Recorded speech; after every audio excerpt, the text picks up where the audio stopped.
Hey everybody, Tekking101 here, and I think you already know what this Bankai discussion video is going to be about. Damn straight. We're talking about one of the lieutenants of the 6th Division of Dagote 13.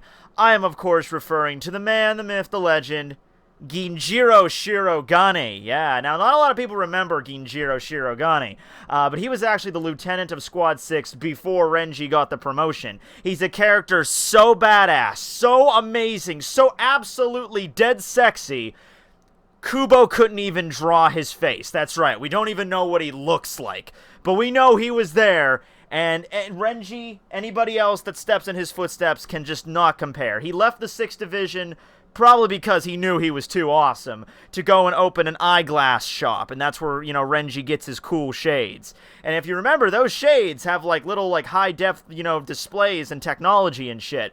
So we can only imagine that Ginjiro Shirogane, he's like the Steve Jobs of the Soul Society. He's like Vegapunk in One Piece. Like, his mind is far advanced anything even Mayuri could come up with. I can't even talk about him anymore or my head will explode, so I think we should just dial it back a bit and discuss the Bankai of Renji Abarai. Yes, okay, so this is probably the last one of these I'm going to do. I say that with some concern, I'll wait until my subs drop below 10,000, and then we'll be like, alright, now we gotta start talking about Bleach Bankais again. So did you guys know about, Chojiro Sasakibe's Bankai? It's pretty crazy. No, okay, so Renji's Bankai is honestly something I didn't think was going to get a major upgrade the way it did.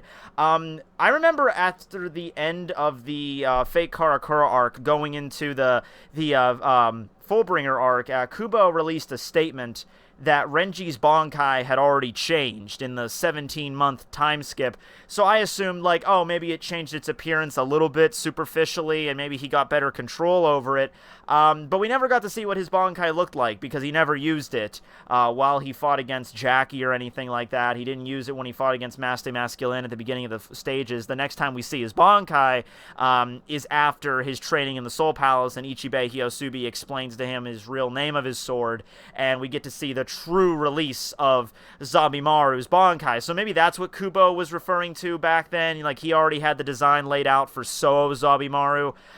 But no, I still like to think that, Renji was training like a monster for those 17 months to fight against characters on Aizen's level. They weren't quite there yet, but that's what they were training to aspire towards. So I still feel like his Bankai was upgraded a little bit. It's just that we never got to see it. But that's neither here nor there, really. What really matters is, boom, this. So, after training in the Soul Palace, after he gets his sword reforged by Nimaya, because his sword was already... It didn't get seriously damaged, I think, in the battle with Master Masculine. It might have, because Mas pretty much just drop kicks his ass, and that's pretty much all she wrote. But its Bankai did get damaged when he fought against Byakuya, and when Mayuri did the whole thing where it's like, a broken Bankai can never go back to the way it was. And then he mentions, remember back when Renji fought against Byakuya, the broken segments on Hihio Zabimaru are the same as they were back then. They didn't come back after they got broken. So Nimaya reforges his sword, and when he's training with Ichibei's looking at Zabimaru here, he's looking at his sword, and he's like, yeah, Renji, I don't know how to break it to you, but, this sword's lying to you, bro. Big time. Well, not really big time. See, it's only really explaining to him half of his Bankai's full name. The sword's name is still Zabimaru. It's not like a big, mindfuck or anything. That's not really even his Shikai name. With, Yumachika, how he calls, Rurio Kujaku, Fuji Kujaku, it's nothing like that. It's just that his Shikai is the same as Zabimaru, but the Bankai is only half the name, which is Hihio Zabimaru, which makes sense because the whole deal with Zabimaru is that it's a baboon with a snake tail. That's the kind of creature we're going with.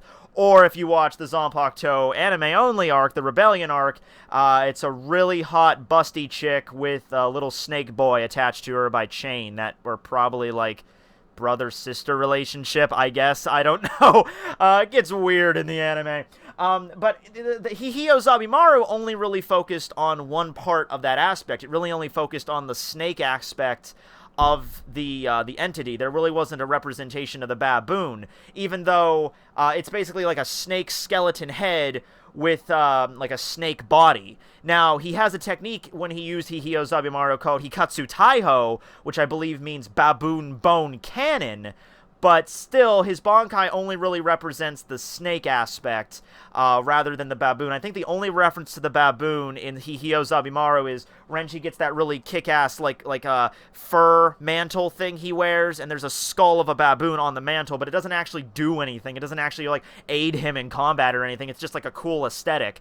So after Ichibei, after he trains with him, Ichibei's like, oh, do not fret, because, of course, I am the one that names everything in the Seirete. I know the names of every Zanpakuto the second that they are given to their Soul Reaper, so I will tell you the true name of this sword, and the true name is that of Sôô Zabimaru, to which we get the badass form here in his fight against Maste Masculine. Now, this Bankai is interesting because it takes full advantage of both aspects of the baboon and the snake. In the baboon aspect, Renji now gains basically an entire left arm of his the baboon arm that's like coming off of him. That it's kind of like Tomomura's Bankai, Komamura's, where he can like manipulate Tenken as he swings his sword. It's the same thing here, where, you know, if Renji reaches out and punches or grabs something, the baboon arm will do the same thing. Tremendous grip strength, tremendous punching strength. Grabbed Mask's arm and just, you know, just lightly, like, grabbed it and it, like, snapped it in half. And this is when Maste Masculine was in, like, his super buff form,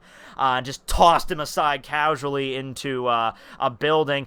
It is connected by a connecting path that's very similar to Sôô Zabimaru, like the snake aspect, and it ends in the sword. Now, the snake aspect takes the form of the blade itself, but the blade can change shape. That's the upgrade this time. So it's not as big or extravagant as Sôô Zabimaru was, but that's not necessarily a bad thing, because it's very large, very encumbering kind of Bankai. And if your opponent gets in close quarters to you when you're like sending out Sôô Zabimaru, I mean, it had its benefits. It can break apart and do all that cool shit, but if your opponent is any sort of like is fast enough to avoid it and gets in close quarters, you're fucked basically. So this Bankai is a little bit more condensed here, which I think is more appropriate. And the blade can change shape, and in this form right here, it's just like a straight-up sword, kind of like a really thick sort of claymore thing, and then he changed it back to something similar more to his Shikai to deliver Zaga Teppo, which is like such a badass move. You impale your opponent, and then like clench your fist, and it brings down these two huge freaking like jaws of a snake that just SPAM! And just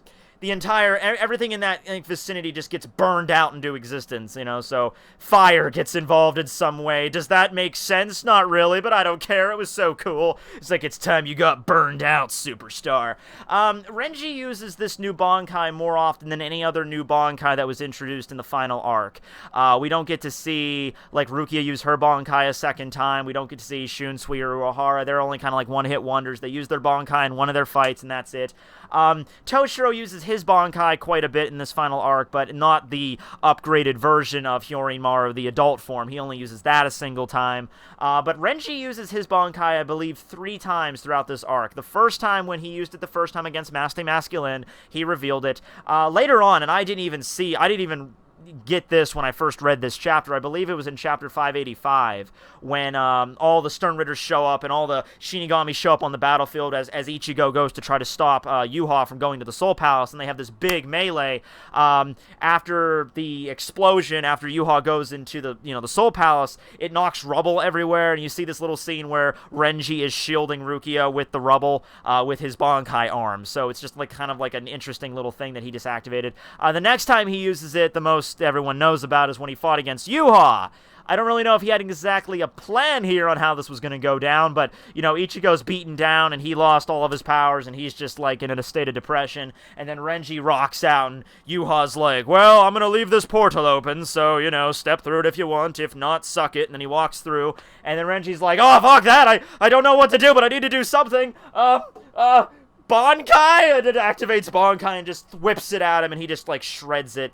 And I think, oh no, he uses it one more time against Aizen. Well, actually, I don't even know if that's really the case, if he uses it there, because, or he uses it against Yuha, but it's in the fight with Aizen, because Aizen, I think, used his Kyoka Suigetsu to manipulate Yuha into thinking he was fighting against Renji, when in reality he was really fighting against Aizen the whole time. And a lot of people were saying, like, well, no, that can't be the case because Aizen, he's never saw, Renji's new Bankai, so he wouldn't know what it looks like. I think what it really was is, like, he was manipulating Yuha to fight against Renji, and then Yuha just thought he saw Sôô Zabimaru. It wasn't like Aizen was implanting the idea directly into Yuha, because that's the scary thing about Kyokasui gets. It's not like Aizen's, like, 100% programming it. It's more of just, like, hypnotizing you into this different world and where you see things that you don't really see. Like how Aizen was like, oh, you see yourself fighting against Ichigo Kurosaki. How amusing, yes. But, I really wish that, it sucks for Renji, because Renji's fights in this series never end that well. Even at the very beginning of the series when he shows up and he's like a badass fighting against Ichigo, like, because Ichigo doesn't have a Shikai at this point, he doesn't understand anything about Zanpakuto toes or anything at all. Renji is a trained veteran. He just got promoted to lieutenant. He has full control over his Shikai at this point in the story, and he's like kicking Ichigo's ass, but Ichigo's like, yeah, but I have all this power, and Renji still manages to get beat down, and if Byakuya didn't interfere, Ichigo might have been able to deliver a serious blow on him. Then he fights against Renji again in the Soul Society, Renji gets beaten down. Byakuya fights against Renji in the Soul Society, Renji gets beaten down. And Paro, that doesn't end too well. It's just Renji gets shit on quite a bit. Not as much as Chad, but... Well, actually, I might have to do a tally mark on that one, but, maybe not as much as Chad. But then we get to the final arc after he gets drop-kicked by Mask. He stands back up. He goes to the Soul Palace with Ichigo. Like, that's a big step right there, that those two particularly are training throughout the Soul Palace. And then he gets his Bankai, kicks the shit out of Mask, and then pretty much after that, though, it just gets ruined. I wish they would have had a better fight with Basby. The fight with Basby would have been a perfect place for Renji to go all out in his Bankai, and for Basby to use his full power release Voltständig, and that would have been such a cool fight. Of course, it ended by getting interrupted, as most awesome fight matchups do. And it was really weird, too, because it seemed like Kubo really wanted to do something with those two characters. Like, their personalities were really similar, and, Basby's like, I was going to compliment your awesome eyebrows, but you made fun of my hair, so fuck you. And then Renji's like, you like my eyebrows? Hey, that hair is awesome. And then Basby's like, it's too late now, bitch! Burn her finger, That would have been such a cool fight to see, going all out. And you know what? It's not even like, because, obviously Basby had to fight against Hashwolf. That's where, that friendship had to go. But you could have still had a pretty balls-out fight against Basby and Renji, and you didn't just have to have them kill each other. I'm just saying you could have had the fight last a little bit longer, get to see what really they could do, and then the fight gets interrupted. Then Yuha uses Holy Selection, and Basby gets his powers removed, and then he goes and tries to get help from the other Shinigami. That would have been better, I think. But no, all we get is a badass form and one cool technique that he used it with. Probably he has more. Maybe you could, hyposit what that is. I've been told hyposit is not a real word, and I feel so bad about that because it's such a fun word to say.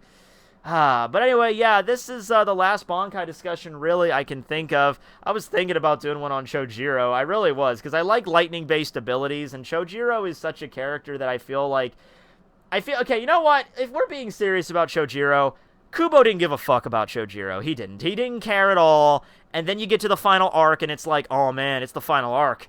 I better have somebody die to make it seem like, oh man, stakes are high now. And then I can see Kubo just going down a list of all the lieutenants and captains, and it's like, all right, who am I gonna kill? Who's the least dispensable? Sasakibe. Damn, I forgot he was even a character. All right. I'll kill Sasakibe, but then I'll do this really cool backstory with him, like, he had a Bankai this whole time, and he had this really cool backstory with Yamamoto, and for like thousands of years, and I'll make it seem like it's really cool, like he was a really important character, when in reality I didn't give a shit about him. I think that's really what we're going on by here. Yeah. But thanks you guys for watching. Hope you enjoyed. This will be Tekking101 signing